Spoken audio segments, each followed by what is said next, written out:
Yes. Well, I know. It's been so exciting. People have been sharing and liking. And it's just, they're subscribing. I don't even know what that means. I think that means they sign up and I don't even know.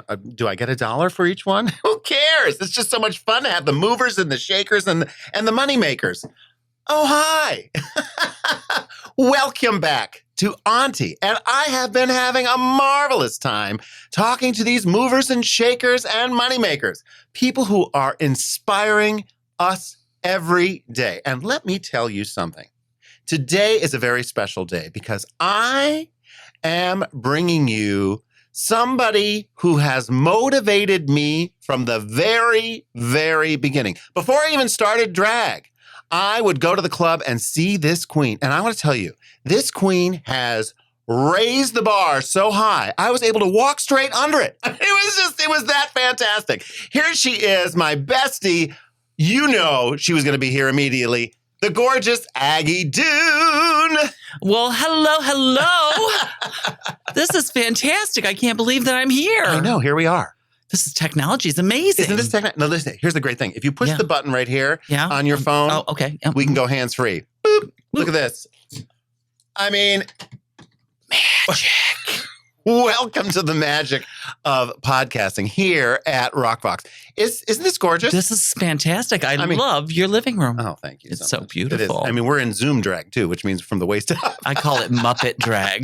Muppet drag? Yeah. Just like, I'm behind a desk. I'm behind a desk. Don't look below. From the minute I even thought of talking about a podcast, I immediately said, of course, Aggy Dune has to be a part of it, one way or another. I mean, we've been bosom buddies. We've been sisters right from the beginning, at least for me. Well, me too. Well, yeah. Now, the way I look at it, though, is there are people in the drag community that inspire. There are people in the drag community who motivate. And then there are people who have been leaders. You have been a leader in the Rochester drag community is it over 40 years? It's, 40 years. 40 years I've been out there blazing trails in my high heels to make paths for the next group behind to have an easier path to walk on. Well, exactly. I like to ask this because we talk about the motivation, we talk about the inspiration, we talk about leading the way. But what made you decide you wanted to do drag way back then? Way back in when it was still in black and white. Yeah, it's been that long. I started doing drag after Rocky Horror, and I always say that Rocky Horror is the gateway drug to drag. I would say that. I would agree. I would agree, and that is very much like that family. It's a theater. It's cast, and so you have that kind of family. And then when I came into Rochester and because the movie was playing here, I came here and then met this, amazing group of people who I was just fascinated by. To see these amazing, gorgeous, at the time, creatures up on stage. And I thought, oh my God, I want to be part of that. And then to be welcomed into that community and then went, oh my God, I need to continue this for the next group. Well, but if I think about it, okay, so 40 years ago, that's like what year about? The 80s. The early 80s, yeah. Early 80s. Early 80s. So early 80s, drag, you're confronting a couple things. Number one, drag is essentially illegal. Oh yeah, it was totally illegal. I mean, you could not go out in public disguising your identity. So it was quite something. You weren't allowed to be in public wearing the clothing of another gender. You had to have at least one item of clothing that was of your assigned gender. I remember there was one queen back in the day who got arrested for various reasons. But when they took her in, they didn't have a place for her because they wouldn't put her in the female jail and they wouldn't put her in the men's jail. So they put her in the broom closet till someone came and bailed her out. Oh, and then she had to come out of the closet again. She had cleaning products in there, so she kept herself busy. Oh, my God.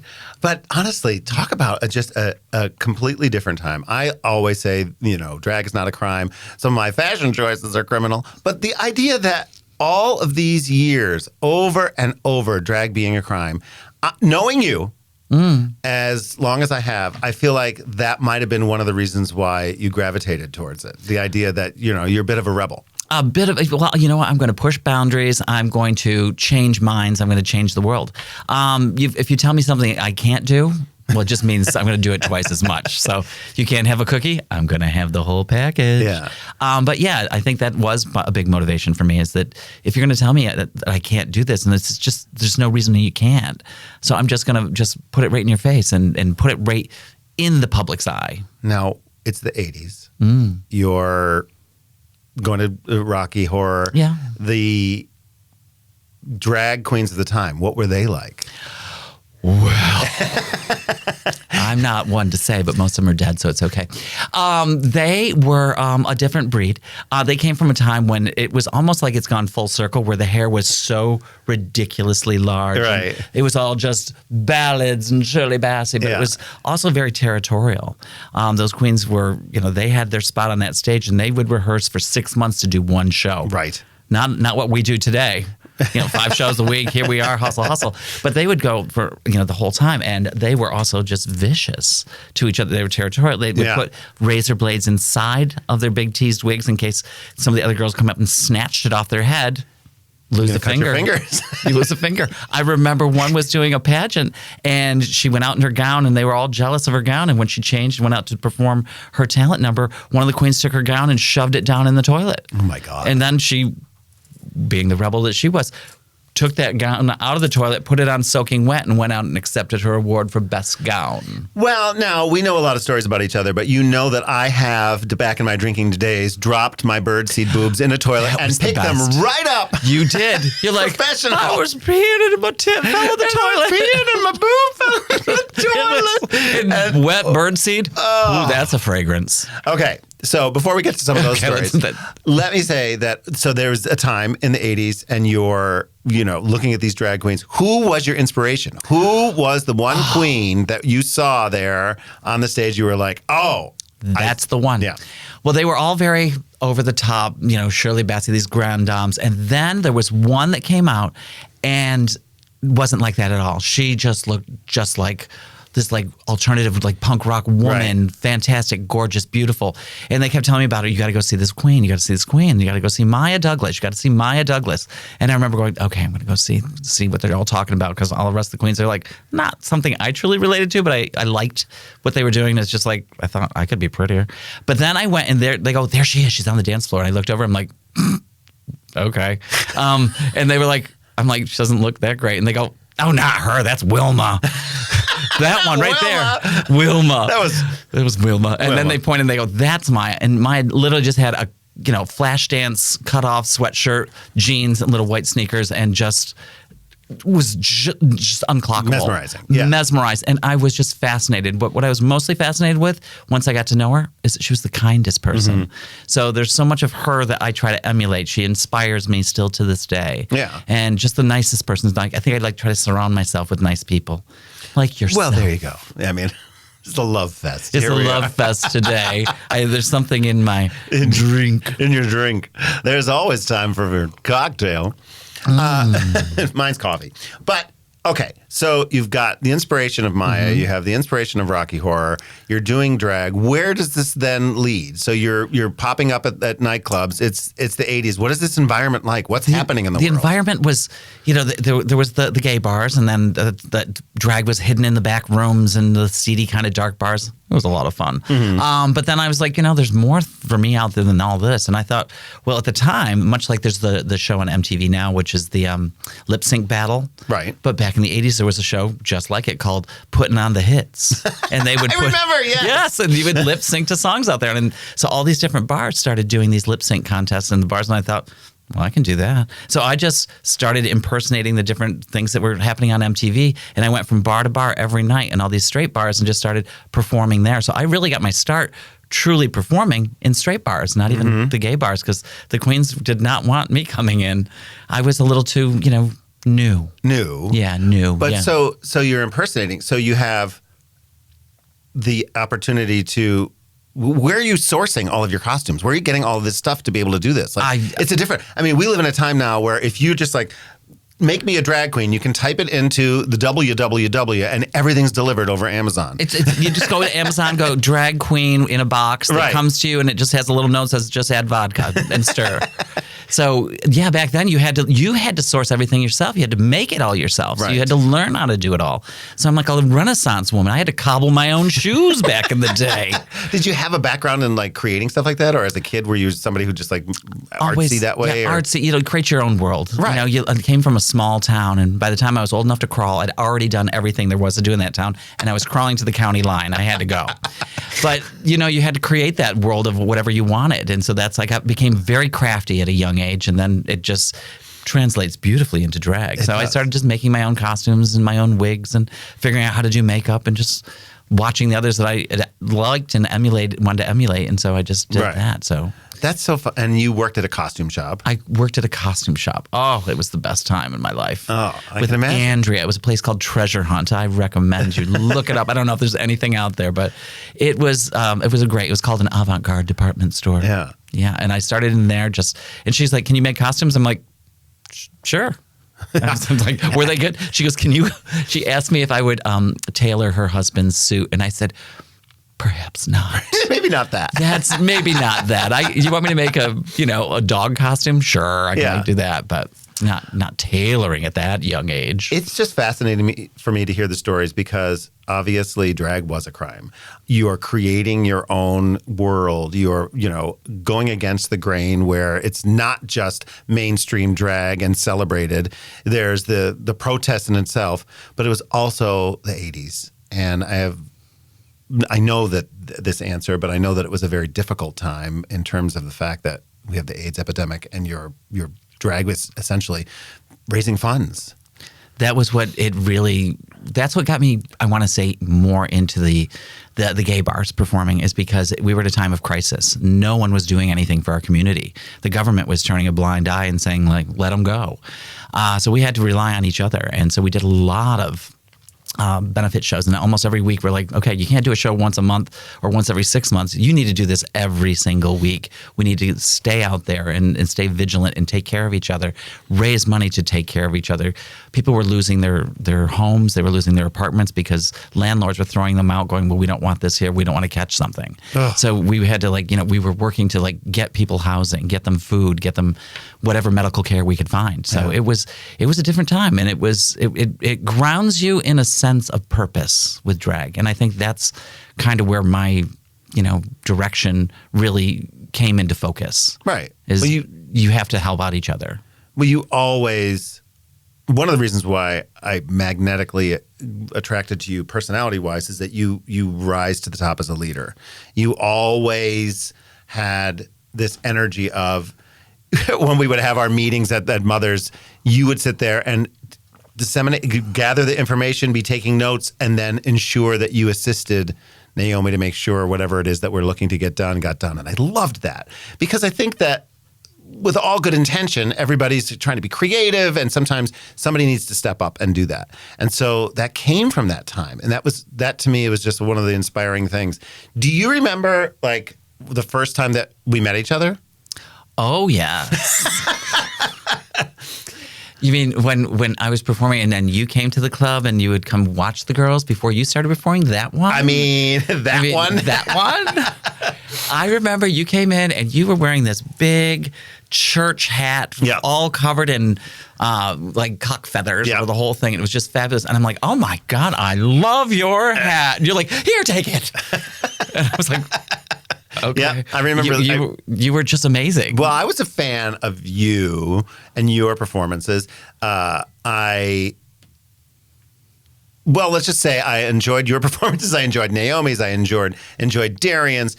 There were some queens that I thought, okay, just like any cast, the chorus. We'll call them the chorus. Ensemble. I didn't smoke, but I would go outside with friends that did. Because that's where you would then talk about them. Yeah. That was the environment. But I remember, obviously you would impersonate Cher, and every performance, there was a commitment when you hit that stage. You didn't have to do the tricks. You could stand there and be commanding. And I just oh my God, it was mesmerizing. And it was so fun for me to go to Mother's and to be, in that magic as an audience member. And you know the story. I had no intention of doing drag. It's not that I had no intention of doing drag. I was definitely somebody who would dress up or whatever. You didn't think that there was a place for you. Right. There was definitely I saw all of you, and I saw queens with the intention to look beautiful, and I was like, I don't see me Like doing this. that. Like I don't see. Like I just couldn't. The couple times that I did drag, I think it was Glenda with Sam in the parade, Oh, and right. it was Yep. Yes, and it was just silly. You know what I mean? It was not. There was no. I wasn't trying to be pretty, but that was the first thing you said to me that I remember backstage. Here I am, basically, looking up to you, idolizing you, and you're in the mirror just doing your lipstick or whatever you were doing, and you were like, don't be afraid to try and look pretty. And I was like, wow. True words. True words. I was like, I love her. Because my mother was like that. She had that sort of like sass. But what is so special about the Rochester community, because we've both had the opportunity to travel all over and perform with other queens in different communities. What's special is the community, the family network, but the fact that everyone is expected and lifted up for being themselves. You don't see everybody in the same boots, leotards, and shake and go wigs or whatever the case may be. Everybody is an individual and lifting each other up, and you are always a leader of that. Sometimes it was through sass and shade, right. But sometimes it was, listen, let's get together, let's learn how to make something. Let's learn how to, put together a show, whatever the case may be. And I love that. And how do you keep doing that after all these years? Because, let's face it, a lot of people have had their retirement shows and stopped. How do you keep motivated to keep going? I'm like Cher. I'm still on my farewell goodbye tour. I'm still waving goodbye tour. I don't know. I think the only thing I've ever said about it is like, why don't you ask me, why do you keep breathing? I'm like, it's just that. It's just all I've done for so long. It's just, you just have to do it. I'm like, I've got 10 minutes right now. Make an outfit. Right. Like, I'm just sitting here watching a documentary on serial killers. Rhinestone and outfits. Rhinestone and outfit. Make a ham. I'm going to make a ham. Okay, that's an inside just for joke. us. Just for us. It's fabulous. It's fabulous. I can't. It's fabulous. See, now, and the other thing is, we've had the opportunity to perform, and we'll talk about that in a minute, together for years with our Bigwig show. But I love to laugh, and every show, one way or another. And listen, as friends, we've had the gamut. We were very, very close. There are times where we're like, we need a little break, but the friendships still remain consistent. The sisterhood was always there. But no matter what, when we get on stage, there's that magic, that Lucy and Ethel, that just back and forth, and you frickin' do something that makes me laugh so hard that I could pass out. I'm at the point now where I'm getting to the age where if I laugh too hard, I'm gonna pass out. I go, this is a death drop, people. Oops, nope, it's a real one. There, it just happened. Okay, I have to hold on. I just love to make you laugh, and that's just the joy of performing. But when you have somebody that you really love and respect, and you know their sense of humor, and you're like, she knows where this joke's going. Right. Oh, you turn, hit her with a zinger, and she's like, she gets me. Oh my gosh! All right, so you mentioned Cher, and if anybody who knows you do an amazing impersonation of Cher, but many. You're really, when I think of Aggy Dune, I think drag diva, gorgeous, but also impersonator. Have you ever met Cher? And I did meet Cher. Tell us the story. Oh, well, I was getting ready to do a show at Mother's, and I get this phone call. I was like getting my outfits, and I get this call, and it's like, Cher's going to be at the movie theater in Pittsford Plaza. Be there in 10 minutes. I'm like, who is this? But then I was like, oh my God, it's my friend Christina. And so I'm like, what? She goes, I don't have time to explain. Just get to Pittsford Plaza. Race to Pittsford Plaza and hang out in front of the movie theater, casually looking at the posters. Dressed as? No, I was just myself. Oh, you were yourself. Yes, okay. Yeah. And then limo bus pulls up. Out comes the dancers, the backup singers. There's Bubba. All of them were there. And I'm like, she's coming off. No Cher. Oh. No Cher. And I was like, oh, so close, so far. Bus pulls away. The other car comes up and tinted windows goes down. I'm like, is this it? I'm like, oh, no, it's my friend Christina. She was like, my friend is her limo driver, and they dropped her off at the back. I'm like, well, you should have told me I'd hang out in the back of the thing. Right. But she goes, she wants to go shop. She's told the limo driver she wants to go to Wegmans, the grocery store, and go shopping after the movie. I'm like, movie's about an hour and a half. Gives me an hour and a half. I'm going to go home, get in drag, call the bar. I might be a little late tonight. I'll explain why later. I didn't want to tell anybody where I was going because they'd show up too. So I went back. I got in drag as Cher because, that's the easiest what you do, one. yeah. That's what you do. So I come in with my little jeans, my little hat, and my little long hair, and I'm hanging out in the produce department and waiting for Cher. And then I totally had a panic attack. I'm like, Squeezing lemons. I'm like, oh my God, I can't go through this. I can't go through this. She's going to think I'm some kind of freak. And so I'm like, I can't do it. And my friend Christina goes, we didn't stalk her all day just so that you could just like leave now. Like, and then she walks in. Cher walked in. I'm like, oh my God. And she goes, go talk to her. I'm like, I can't. And she goes, oh, Cher, my friend wants to meet you.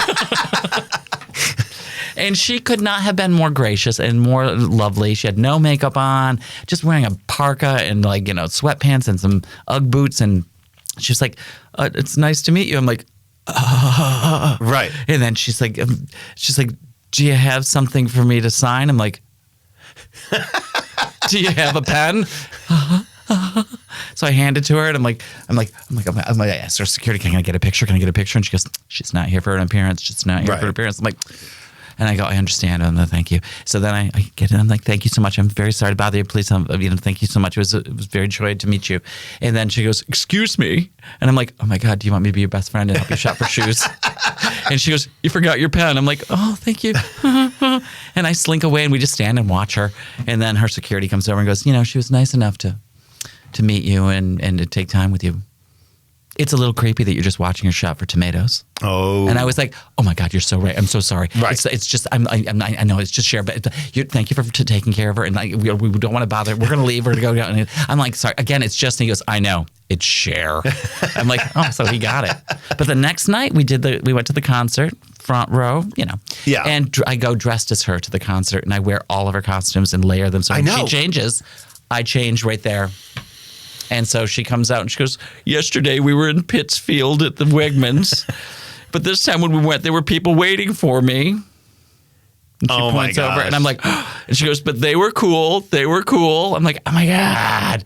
So it was a moment. It was so cool. Well, that was probably one of my first times performing in drag, and I was at Mother's backstage, and let's just say Darienne Lake was doing an inappropriate for the time now. Well, most of her numbers have that kind of. So I can't even say let's just say she had a helmet on and she was crashing into the wall.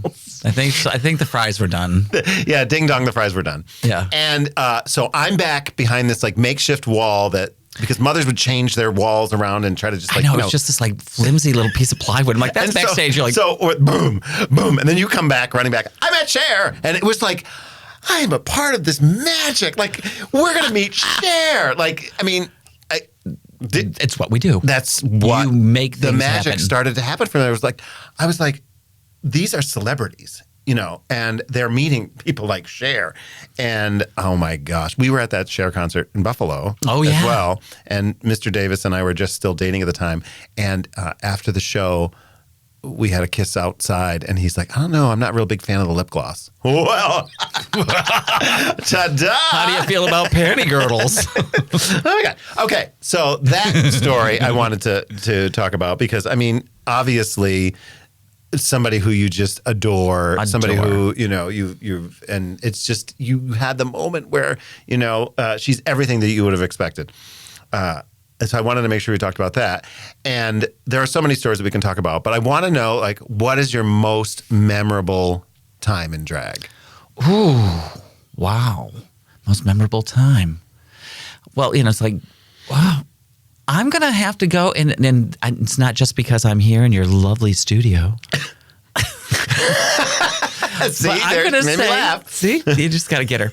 I would say my most memorable, my favorite. I'm going to have to go with favorite because memorable, there's so many different things. Right. Memorable could be at the Pride Parade when I would do the different entrances, starting off on the roof of the building. Yes. Or riding in dressed as Cher. On a horse. Riding in on a horse in the middle of the crowd singing Half Breed. And then just riding back out bareback on a horse. I didn't know how to ride a horse.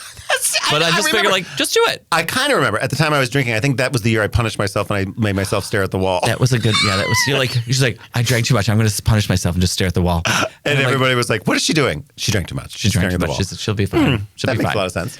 So I would say those, but I would say my favorite is performing with you when we did the big wigs, because it just was a dream come true to finally have our own show. Right. The way that we want it. It wasn't something at a bar. It wasn't something like that. It was creating this whole thing of celebrity impersonation and stand-up comedy and the old Sonny and Cher or Carol Burnett and all of that. It was that kind of feeling. And then to have that magic with you on stage is probably my favorite thing that we've done together. Well, we immediately got along and at Mother's, and everything was fine. And I definitely knew. Well, let me put it this way: when I came onto the scene, I'm very observant, and I looked around and I said, Aggie, Darienne, Pandora, Ambrosia, I am going to align myself with them because they're the most successful, in my eyes, drag queens on the scene, and still are, by the way. So that was number one. But Mother's was Mother's, and it was really a lot of fun. And Naomi was supposed to do this show with you, this big wig show with you. And Naomi was an amazing Tina Turner impersonator. And so you obviously impersonate Cher, and you needed someone to come out and do a number while you got changed. Because who wants to watch a Cher concert in just one outfit? Well, right. You need It's about the outfits, too. Yeah. So Naomi said, can you do the show? And I was in Rehoboth Beach on vacation with Steven. And when I tell you, it was like as exciting as getting the phone call to be cast on RuPaul's Drag Race. I was like, yes. We were literally, we were in, I don't know, some ice cream shop or whatever on the beach, oh my God, Aggy Dune? I had to perform with Aggy Dune. And I was so excited and so nervous and wanted to do such a good job. And I remember being so worried about being prepared and everything, and you were just like, stop it. We're going to go out on stage, we're going to do our thing. And it was immediately like, I'm supposed to do this. We're supposed to do this. It was that, like you're saying, we talk about Lucy and Ethel, we talk about Carol Burnett, but it's also very much that the straight man and the goofball. It was Jerry Lewis and Dean Martin. It was, the jokes would go back and forth, and it was everybody who would come to the show would say it was about the banter as much as the biggest takeaway for them. Right. They go, oh, it's good. They look amazing. They the costumes are great, but the banter. And I think that's just something that's magic that we have together. Well, and you taught me right then and there. You were like, look, I performed for many, many years in the clubs. I've seen it all. I've seen where the club scene is going. I want to bring drag out of the nightclubs. This is before RuPaul's Drag Race, and into the community so that people of all ages, however they identify, gender, all of it, can come to this show and feel we are all one. And you taught me that right from the beginning of that idea of let us bring everybody together and it be more than just the late night crowd, which is fun, party scene and fun, and it's great. But let's bring it where people are going to have the opportunity to have it accessible so that they could go home, said straight person who might be conservative, they can go home and look across the Thanksgiving table at, their nephew Billy, who's just maybe fabulous, and maybe treat them with kindness. And that is where, that's the have magic. The conversation. Yes. To do the impersonations, I think, was that way to bring people in. It's like, well, I don't know. We'll go see this show. It's an impersonation show. And so it wasn't so much a drag show. It was an impersonation show. Right. And then we would talk to the crowd, and then we always at the end of our show, we'd always say, I hope you had a great time today. And this is the first time that you've seen somebody as extra fabulous as us. Thank you for coming. And when you see somebody else out there in the world who seems a little bit different or a little bit, not what you would expect, just treat them with kindness. Yeah. And we hope that you walk away today feeling differently about perhaps maybe the first time that you've met somebody from the queer community, and that I really take that responsibility right. Very, very, very, very seriously. And leadership. I know that, leadership. That's leadership. That's what I gravitated toward. You were like, fine, I'll go. I'll be the clown. Fine, I'll be gorgeous. I will do this. I will be their first time seeing somebody like me, with the hopes for little Billy walking through the mall. Yep. So that we can be that person. We were doing big wig shows, impersonations, and comedy, but we were basically, it was a pride festival. It was the opportunity for education. It was an opportunity for exposure. And as you know, It wasn't necessarily full of the LGBTQ plus queer community. Because they we can see them at the bar. Who was that one lady that she's like, oh, she laughed. Helen. She was like 80-something there.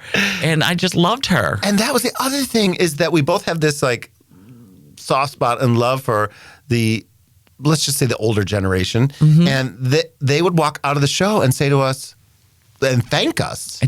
They would just say, like, thank you for giving me a place to take my wife and take her out. And they were all dressed up. We would meet them. Kasha and I would always go behind the curtain and run to the exit door so we could be right there and greet each person when they left. Right. And we got to see the little tiny Italian guy only comes up to our boobs, and he's just like all dressed up with his beautiful wife on his arm, and they're in their late 80s and just shuffling along, you know. And to him saying just like, thank you for giving me a chance to take my wife someplace special. And you got, this is why we do it. Right. The show was always fun. Of course, the tips were great, the money we were making. But when we would stand there at the end, we were both almost in tears, humbled, and just so many people just giving us so much love for giving them that night. And I was like, this is drag. This is what my drag. This is why I want to do it. This is our way of making change in the world. Yes. And that just really was a special time. And again, this is pre-Drag Race. This is our way. And I remember our peers being like, what You're going out to the suburbs to go to an Italian buffet restaurant in a strip mall behind a Chinese restaurant? That's where you're choosing? You're going to do that? I'm like, yeah. And we're going to make it big. And the exciting news is we're at the point now where we're beginning to partner with some people that have helped us to bring that now, where we can tour that specific show, the comedy quick change impersonation show with Mrs. Kasha Davis and Aggy Dune, the big wigs, out to theaters all over the country. I mean, we're knocking on doors and people are answering. And again, there's a magic that's undeniable that we have. And we've learned that the impersonation is fun. It's fun. But it's secondary to the banter. The impersonation is what gets them in the door. Yeah. And then once they're there, we have our agenda, which is to make them have a great time. Exactly. And that they walk away saying, oh my God, this drag is not scary. Drag is not threatening. Drag is not a crime. Drag is entertainment. And so that's what we want. Get them in with the impersonations, and then our banter is what they walk away going, oh my God, this was just so funny. I have to transition to this. Okay. I've had the opportunity twice with RuPaul's Drag Race, and I like to take that opportunity and share it with everyone, and knowing full well, frankly, that I was whatever I was, the reason why I was cast on that show, but you've had myself, Darienne, Pandora, people you've all brought up, and you've auditioned every single season for RuPaul's Drag Race. Just 17 times. 17 times. And you are one of, I say it, I know Darienne says it, and I'm sure Pandora has said it to producers, just an incredible person, a leader, a talent. Yes, sometimes a bitch. Do you know what I mean? But good TV. Good TV. How are you processing this? I mean, at the beginning, it was really difficult. It was hard to the people I've helped, but I was so excited when you got cast. I was excited when Darienne got cast. I was there when Pandora got cast. Right. We'll leave it at that. No, but I'm excited because Rochester, I think, has an amazing drag community, and it's not just the performers, but the city itself that supports us every day and comes out to the shows. And for us to be able to do our shows all over and in this community is so amazing. So when it gets recognized on a national level, I'm over the moon. But there's also that little part that says, "Why not me?" And it's you I keep trying every year, and every year I go, well, this is the one. This is the one. I've learned more. I've cracked the code. And then I just keep going, dreams don't have an expiration date. So that's why I keep going for it.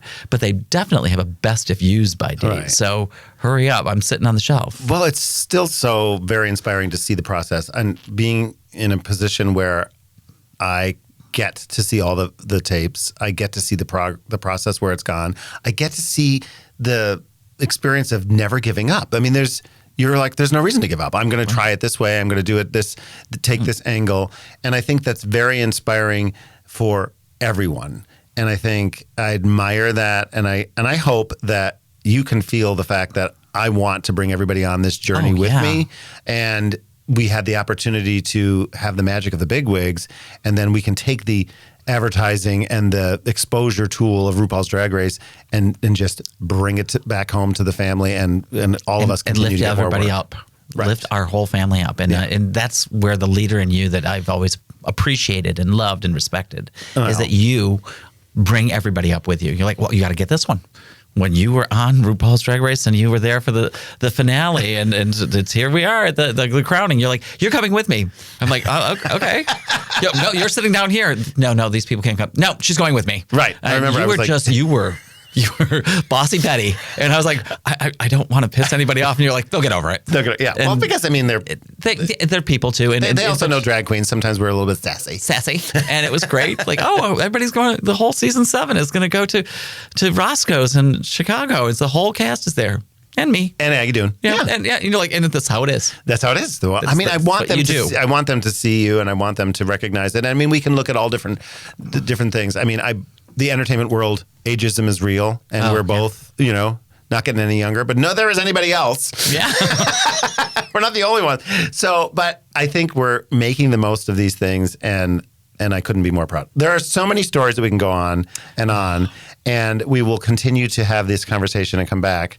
We are just. Really, I look at things like this is just the beginning. We're just getting started. I used to love that when Tina Turner would say that in interviews in her 50s. She'd be like, "Oh yeah, I did this, that, and the other, but I'm just getting started." I'm like, I really feel like that is where we're at as a group, and I'm excited about what's next, and I'm excited to see where Auntie goes, to see where Drag Me to Brunch goes, to see where Bigwigs goes, and really that we can continue to share these messages of positivity. And these messages of never giving up. Never give up. And no matter what negative things are going on in the world, our protest is to be our most authentic selves. And these are things I've learned from you. That's all that any of us can do. Just be your authentic self out there. People are drawn to authenticity. There's some people who are just magnetic that you meet and they're like, oh my God, I'm just mesmerized by this person. It's because they're authentically themselves. Right. And don't try to be somebody else. We already have enough of them. And they're miserable. Okay. Okay. My favorite part, 2 dad jokes from the box of jokes here. Okay, I have selected my first one. I'll go first while you get yourself ready. Get myself ready. Yeah, get out your binoculars. So, when does a T-shirt make a loud sound if it falls off a bed? I don't know. When you're still in it. Okay, your turn. Oh, it's my turn? Okay. A sandwich and a burrito walk into a coffee shop. The barista says, sorry, we don't serve food here. Okay, good. Where was the Declaration of Independence signed? Philadelphia. At the bottom. They were right down there at the bottom. Oh. I told you they're horrible. I love it. They're horrible. I'm reading a book about the history of super glue. I can't put it down. Oh my God, it's the best. Okay, and you're the best. And where is the best place to make your podcast? Rock Box Studios. Listen, get yourself together. Do your podcast. Listen, if I'm doing it, you can do it too. And we can't wait to see you again on Auntie. Remember, there's always time for kindness.